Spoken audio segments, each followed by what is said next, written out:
휴거를 많이 하신 것 같습니다. 예. 아무튼 오늘 예배 참여하신 모든 분들에게 하나님의 은혜가 충만하기를 간절히 축원합니다. 여러분, 그 함석헌 선생님의 그 사람을 가졌는가, 예전에 제가 몇 번 이 시를 소개한 적이 있는데 제가 한번 낭독을 해볼게요. 그 사람을 가졌는가, 말리길 나서는 길 처자를 내맡기며 맘 놓고 갈 만한 사람, 그 사람을 그대는 가졌는가. 온 세상 다 나를 버려 마음이 외로울 때에도 저 맘이야 하고 믿어지는 그 사람을 그대는 가졌는가. 탔던 배 꺼지는 시간 구명대 서로 사양하며 너만은 제발 살아다오 할 그 사람을 그대는 가졌는가. 온 세상의 찬성보다도 아니 하며 가만히 머리 흔들 그 한 얼굴 생각에 알뜰한 유혹 물리치게 되는 그 사람을 그대는 가졌는가. 여러분, 그 사람을 여러분들은 가졌습니까? 예. 여러분이 어려움에 처했을 때 여러분을 도울 그 사람을 가졌습니까? 특별히 고난과 고통 속에 있을 때 우리를 도와줄 그 사람을 여러분들은 가졌습니까? 여러분, 그 데카르트의 유명한 명제, 그 어떤 명제가 있냐면 나는 생각한다, 고로 나는 존재한다. 그렇죠? 거기또 에르고 숨이라고 라틴어로 표현할 수 있습니다만은 나는 생각한다, 고로 나는 존재한다. 이걸 또 다르게 바꿀 수 있을 것 같아요. 나는 고뇌한다, 고로 나는 존재한다. 인간이라는 존재는 욥의 고백도 있지 않습니까? 인간은 고난을 위하여 난나니라고 욥이 고백을 하기도 했습니다만은 그 욥의 탄식은 우리 모든 인간의 비문이기도 합니다. 사실 어떻게 보면 인간은 고뇌하기 때문에 인간입니다. 왜냐하면 인간만이 고뇌하거든요. 동물은 상처를 입을 수는 있으나 고뇌하지는 않습니다. 이 지구는 항폐하로 몸살을 지금 앓고 있지만 고뇌한다라고 표현하지는 않습니다. 하나님 만드신 모든 피조물 중에 고뇌하는 존재는 인간입니다. 인간은 고뇌를 통해서 성숙해지기도 하고, 고뇌를 통해서 마스터피스 걸작품을 만들기도 하고, 고뇌를 통해서 과학을 발전시키고 인간의 문명을 발전시키기도 했습니다. 그러니까 고뇌는 단순히 아픈 것만이 아니라 인간다워질 수 있는 길이기도 합니다. 오늘 이 시편 130편 이 성전에 올라가는 노래 11번째 이 순례자의 노래는 바로 고난 가운데서 부르고 있는 노래입니다. 고난 가운데서. 자, 보십시오. 오늘 본문을 1, 2절을 다시 읽어보도록 하겠습니다. 시작. 여호와여, 내가 깊은 곳에서 주께 부르짖었나이다. 주여, 내 소리를 들으시며 나의 부르짖는 소리에 귀를 기울이소서. 순례자는 솔직하게 자신의 고통을 하나님 앞에 지금 풀어놓습니다. 여러분, 우리는 사실은 우리의 고민과 문제를 다 내놓지는 않잖아요. 누군가에게 부분적으로는 내놓죠. 그것도 믿을 만한 사람에게 어느 정도. 그런데 전부는 내놓지 않습니다. 언제 인간은 배신할지 모르거든요. 그러니까 부분적으로 내놓죠. 우리의 문제와 고뇌를 내놓지 못하는 이유는 그 사람이 과연, 그 대상이 과연 믿을 만한 대상인가 의심스럽기도 하고, 그렇기 때문에 진짜 우리는 고민을 앓고 그냥 품고 살아갈 때가 너무너무 많습니다. 그런데 오늘 순례자는 자신의 아픔과 고통을 지금 주님께 부르짖고 있습니다. 물론 그리스도인이라고 해서 고난을 찬양하다는 것도 아니고요, 고난을 종교화하자는 것도 아닙니다. 고난을 통해서 나는 거룩해진다라는 것을 말하는 것도 아니고요, 고난을 통해서 인간은 마치 메저키스트, 고통을 통해 쾌락을 느끼는 사람들을 메저키스트라고 부르는데, 고난을 통해 나는 뭔가 정말 대단한 사람이야 이렇게 또 말하는 것도 아닙니다. 때로는 고난은 우리에게 불필요한 고난도 있을 수도 있습니다. 그런데 중요한 것은 우리가 고난과 아픔 가운데서 그 고난을 진정으로 들어주실 분은 하나님이시다. 그 고난을 해결해주고 그 고난을 함께 통과해 주실 분은 하나님이시다. 그건 확실하다라는 겁니다. 지금 시편 순례자는 그걸 지금 노래하고 있는 것입니다. 그걸 지금 고백하고 있는 것입니다. 여러분, 순례자는 자신의 고통을 하나님 안에 푹 담그고 있죠. 왜냐하면 오늘 본문에서 가장 많이 나오는 단어가 하나님입니다. 하나님을 표현하는 이 단어가 여호와라는 말이 한 5번 등장하고요. 주라는 말이 6번 등장하고요. 그라는 표현이 1번 등장합니다.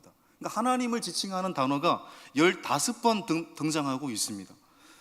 여기서 하나님을 어떻게 불러야 되는지를 읽다 보면 알 수 있습니다. 하나님은 죄를 용서하시는 분이시고, 하나님은 하나님을 소망하고 하나님을 기다리는 자를 찾으시는 분이시고, 하나님은 속량이 풍성하신 분이시고, 결국 이스라엘을 구속하실 분이시다. 결국 성도를 구원하실 분이시다.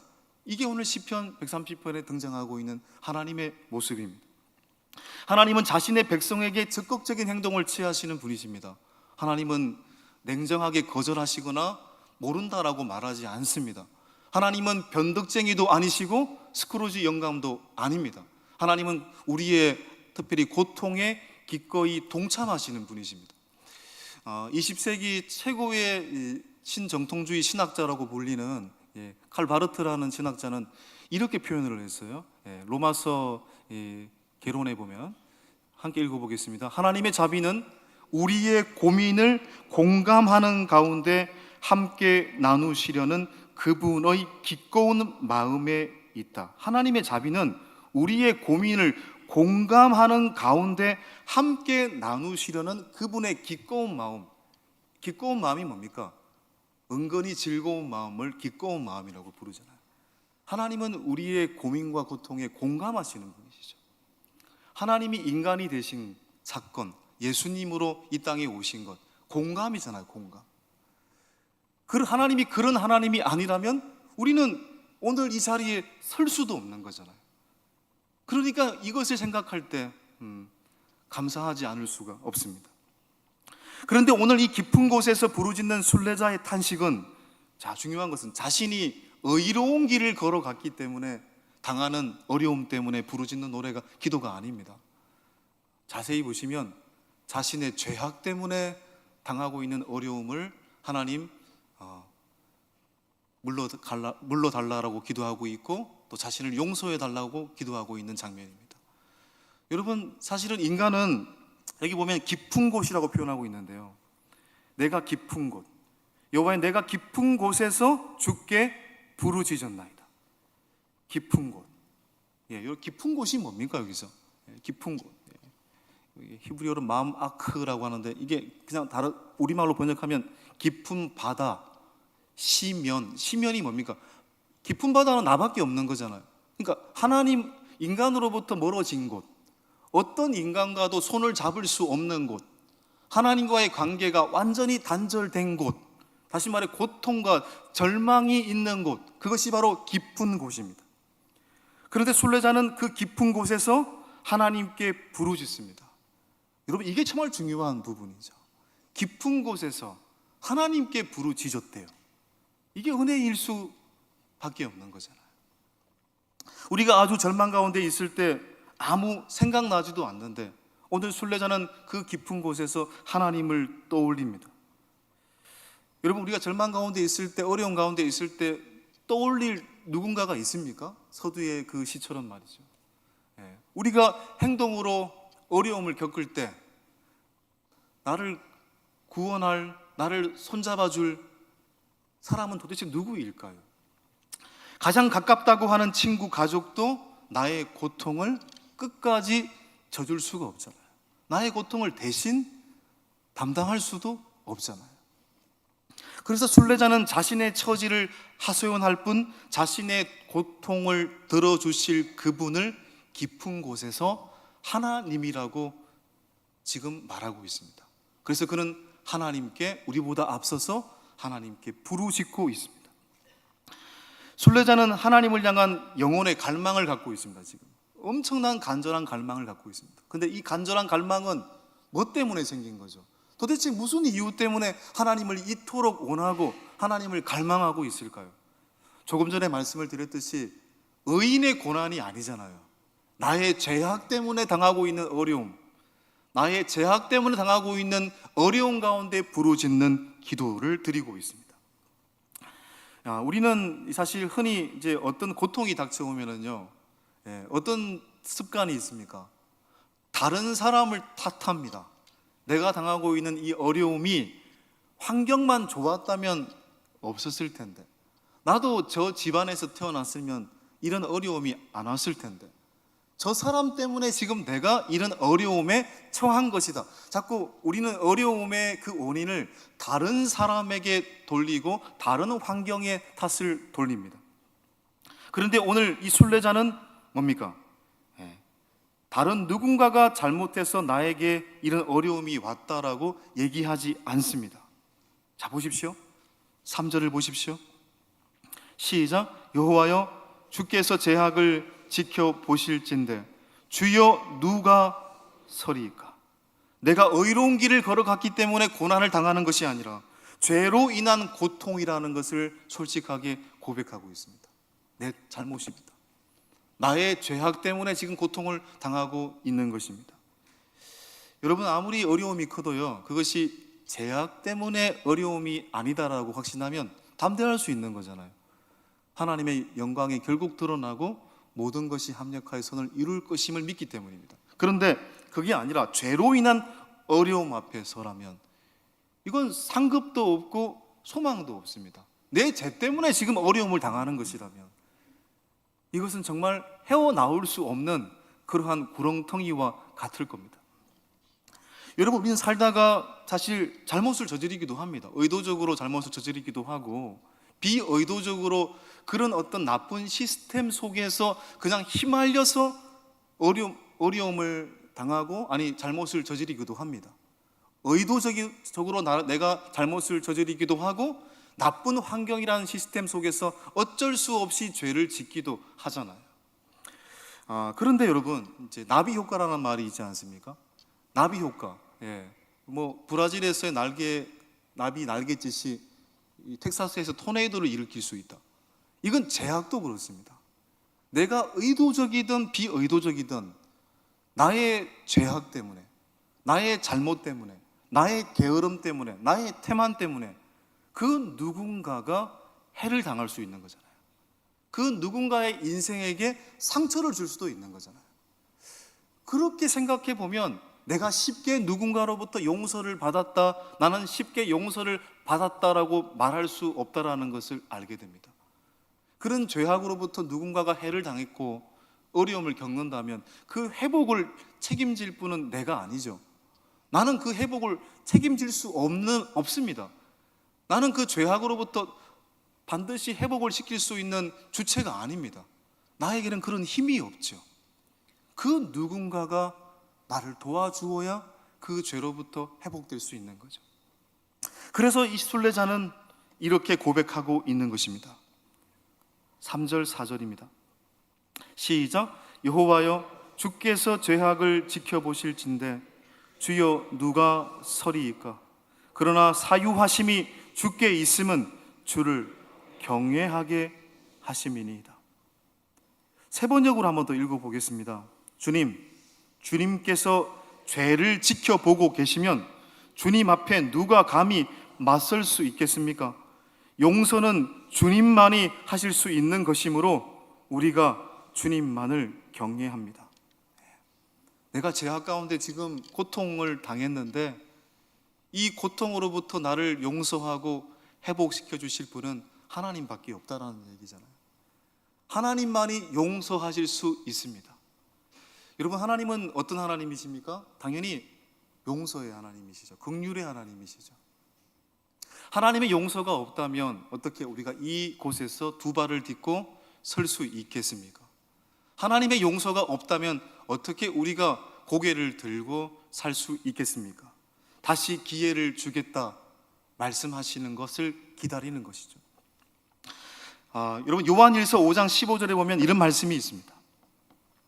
자, 시작. 우리가 무엇이든지 구하는 바를 들으시는 줄을 안즉 우리가 그에게 구한 그것을 얻은 줄을 또한 아느니라. 하나님은 우리 죄를 다 아십니다. 그러나 하나님께서 우리의 죄를 다 아시지만 주목하시는 것은 우리의 죄가 아니고 우리의 죄의 돌이킴입니다. 우리는 죄인이죠. 우리는 언제나 죄성이 가득한 사람이고요, 넘어질 수 있는 사람입니다. 하나님 다 알고 계세요. 중요한 것은 그 죄로부터 돌이키냐를 보시는 겁니다. 그리스도인은 당연히 완벽한 사람들이 아니잖아요. 회개하는 사람들이 바로 그리스도인인 거죠. 여러분, 삭개오를 보십시오. 삭개오를 보시는 주님의 시선을 생각해 보십시오. 삭개오의 죄를 보셨겠습니까? 예수님을 세 번이나 부인했던 베드로, 그 베드로를 바라보시는 주님의 시선을 한번 생각해 보십시오. 요한복음 21장에 주님을 배반하고 갈릴리 바닷가에서 물고기를 잡고 있는 베드로를 향해서 너 이놈, 나를 어떻게 배반하고 갈 수 있어? 라고 삿대질을 하신 것이 아니잖아요.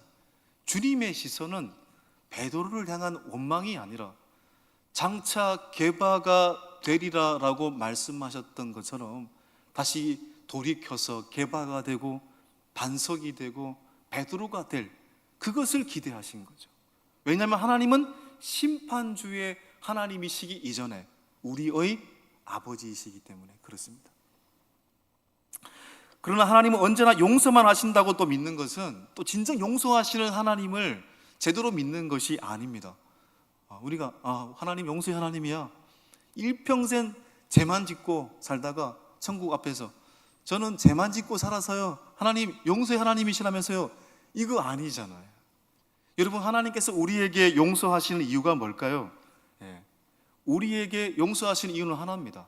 우리와 함께 하시기 위해서, 우리와 함께 하시고 우리의 길을 인도하시기 위해서입니다. 하나님의 목적은요 우리와 함께 하는 겁니다. 우리와 함께 사는 겁니다. 하나님은 우리와 함께 사는 것이 하나님 그 자신의 목적이기 때문에 우리를 용서하시는 거예요. 그러니까 이 목적을 알면, 우리는 이 용서의 이유를 진정으로 알면 우리가 죄의 유혹에 쉽게 무너지지 않는 거죠. 하나님이 우리와 함께 하시려고 하시는 거구나, 우리의 길을 인도하시려고 하는 것이구나. 여러분, 우리의 절망은 죄와의 싸움에서 너무 무력하다라는 겁니다. 너무 무력하죠. 어제 부흥에서 방언을 받고 말이죠, 예언의 은사를 받아도요 아침에 일어나면 여러분 도루묵입니다. 여러분, 그런 경우 너무너무 많이 봤습니다. 너무너무 많이 봤습니다. 어제 방언하고 제가 그 여름 청년부 예전에 첫 번째 교회 했을 때, 지금은 제가 좀 정적인데 그때는 좀 약간 오순절적 기질을 갖고 있어가지고요, 그때 방언 터지고 청년들 다 방언하고 야 하나님 다 만났다 이런 얘기하고 그렇게 간증하고 잠을 잤어요. 그 다음날 아침에 여러분 정말 불평하고 원망하고 도루묵이더라고요. 어제 은혜 다르고 오늘 은혜 다릅니다. 오늘도 우리는 주의 인자 속에서 살아야 됩니다. 주의 인자는 끝이 없고 주의 자비는 무궁하며 아침마다 새롭고 늘 새로운. 그렇죠?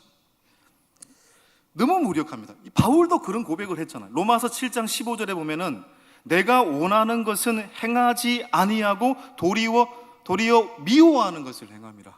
여러분 그렇잖아요. 그러니까 성경 공부를 할 때 어떤 분이 그러셨어요. 용서하라. 내 이웃을 내 몸과 같이 사랑하라. 우리가 다음 주에 이제 여수의 그 손양원 목사님 이제 예양원을 방문하겠습니다만은, 사랑의 원자탄, 자신의 아들을 죽인 자들을 여러분 자기 양아들로 삼은, 이게 예수님 정신이잖아요. 근데 여러분 이게 쉽습니까? 예수님 말씀 맞죠? 내 원수를 사랑하라. 그런데 원수를 어떻게 사랑합니까? 하나님 말씀 맞지요? 그런데 어떻게 그놈을 사랑합니까? 이게 우리의 마음인 거거든요. 저도 그렇습니다, 여러분. 이게 우리의 마음인 거예요. 우리 속에는 선과 악의 갈등이 있는 거죠. 그런데 중요한 것은 주님께서 내 앞에 계신다라고 확신하면 용서할 수 있는 거죠. 주님이 내 앞에 계신다라는 것을 확신하면 죄의 유혹을 이길 수 있는 거죠. 이런 얘기가 있습니다. 어떤 남자가 일평생 독신으로 살았어요. 이유가 있어요. 젊은 날에 정말 사랑하는 여인이 있었는데 어느 날 그 여인에게 꽃다발을 들고 프로포즈를 하러 갔습니다. 영화 같은 데 보면은 여러분 보통 여자분들은 집에 있습니다. 한 2층 집에 남자가 오는 걸 바라보고 있죠. 그렇죠? 그리고 남자가 마음에 들면은 문을 열어주지 않습니까? 그런 광경이었나 봐요. 남자는 꽃다발을 들고 콧노래를 부르면서 프로포즈를 할 생각에 너무너무 기뻤습니다. 그 문을 두드렸죠. 그런데 이 여인이 문을 열어주지 않는 겁니다. 한낮을 동안 계속 문을 두드렸는데 이 여인은 문을 열어주지 않았습니다. 끝내. 이 남자가 집으로 돌아가서 너무너무 속상한 거예요. 왜 그랬을까? 그 편지를 썼습니다. 왜 나의 프로포즈를 받아주지 않는 것이요? 그 편지를 썼더니 답장이 왔습니다. 그 편지 답장의 내용은 이런 것이었습니다. 나는 당신을 기다렸습니다. 2층에서 당신이 오기만을 기다렸고 당신이 저 멀리서 올 때 나는 너무너무 기뻤습니다. 그런데 당신이 길을 지나가다가 어떤 사람을 치고 그냥 지나가 버렸습니다. 그 친 사람을 부축해 주지도 않고 그냥 지나쳐 버렸습니다. 불쌍한 영혼을 그냥 지나치는 것을 볼 때 나를 향한 마음도 그럴 것이다라고 확신하게 되었습니다. 이 남자가 이 편지를 받고 나서 너무너무 충격돼요. 결국 일평생 사람들을 만나기만 하면 친절하기로 결단하고 그렇게 인생을 살다가 독신으로 살다가 죽었다는 이야기가 있습니다. 지어낸 얘기가 아니고요. 너무너무 충격적인 거니까. 그러니까 사람이 내한테 그렇게 이야기를 해도, 사람이 내 앞에 있어도 인간은 죄를 짓지 못하는 거잖아요. 내가 정말 좋아하는 사람이 앞에 있어도 나는 내 행동이 변화되는 거잖아요. 하물며 주님께서 내 안에 거하시고 주님께서 내 안에 거하신다라는 것을 믿는 자가 어떻게 죄의 유혹 앞에 쉽게 무너집니까? 주님이 내 안에 거하심을 확신하는 자가 어떻게 그 행동이 변화되지 않겠습니까? 그렇기 때문에 오늘 죄가 있는 순례자는 하나님만 바라보고 있는 것입니다. 하나님만 바라보고 있으면 나의 모든 이 죄악이, 나의 모든 문제가 해결될 것임을 알았기 때문입니다. 그래서 하나님을 갈망하고 있습니다. 자, 보십시오. 4절 5절 시작. 그러나 사유하심이 주께 있음은 주를 경외하게 하심이니이다. 나 곧 내 영혼은 여호와를 기다리며 나는 주의 말씀을 바라는도다. 그렇죠. 시편 기자의 갈망은요, 단지 죄를 용서받는 것이 아니라 뭡니까? 주님을 원했잖아요. 주님을 갈망하는 것입니다.